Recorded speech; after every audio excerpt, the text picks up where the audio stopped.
جس جنگ کے اندر 313 صحابہ کرام اور 1000 کے قریب کفار مکہ تھے، تو اس سارے معرکے کا پیغام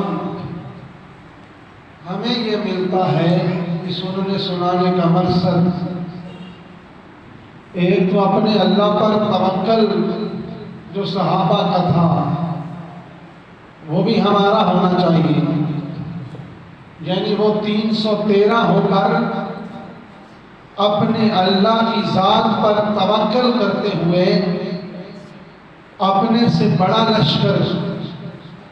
جو سامان میں بھی زیادہ تھا،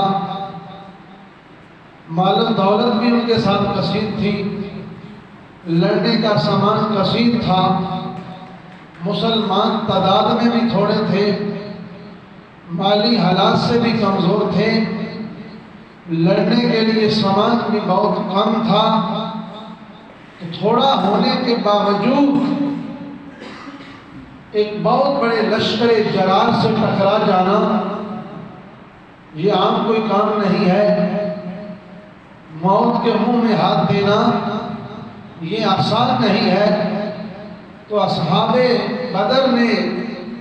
یعنی ایک تو یہ پیغام دیا کہ اپنے رب پر توکل یقین مضبوط رکھو، تو اس کے ساتھ ساتھ صحابہ اکرام رضی اللہ تعالی عنہ کا حضور کے حکم پر لبیک کہنا، حاضر ہونا، صحابہ اکرام کا جذبہ جہاد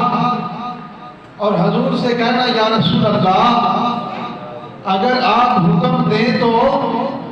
سمندر میں چھلانگ لگا دیں گے، قسم کا خدا۔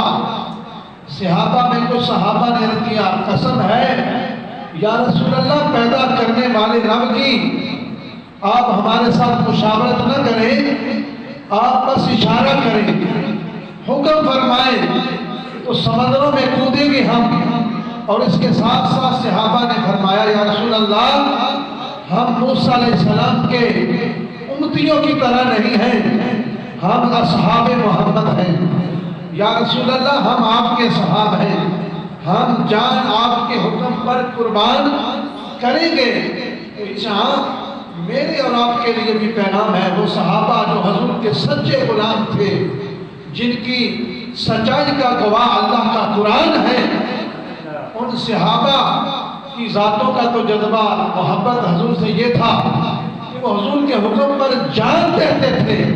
لیکن میں اور آپ آج کے مسلمان ہیں کہ اذان 5 وقت ہوتی ہے، اللہ کا بھی حکم ہے کہ نماز قائم کرو، رسول اللہ کا بھی حکم ہے نماز پڑھو، لیکن ہم جہاں ہماری جان کا کوئی خطرہ نہیں ہے، ہمیں کوئی پریشانی نہیں ہے، ایک وہ جو سمندروں میں چھلانگیں لگاتے ہیں، ایک ہم ہیں جو مسجد میں آنے سے بھی کتراتے ہیں، رب کی بارگاہ میں سجدہ جو ہے بجا لانے سے بھی کتراتے ہیں، تو پھر آپ نے یہ پیغام لے کے جانا ہے کہ اگر صحابہ اکرام کا یعنی رسول اللہ کے حکم پر اتنا جذبہ تھا کہ وہ پیچھے نہیں ہٹتے تھے، ہم کیوں پیچھے ہٹ رہے ہیں؟ ہر نیک اعمال میں ہم پیچھے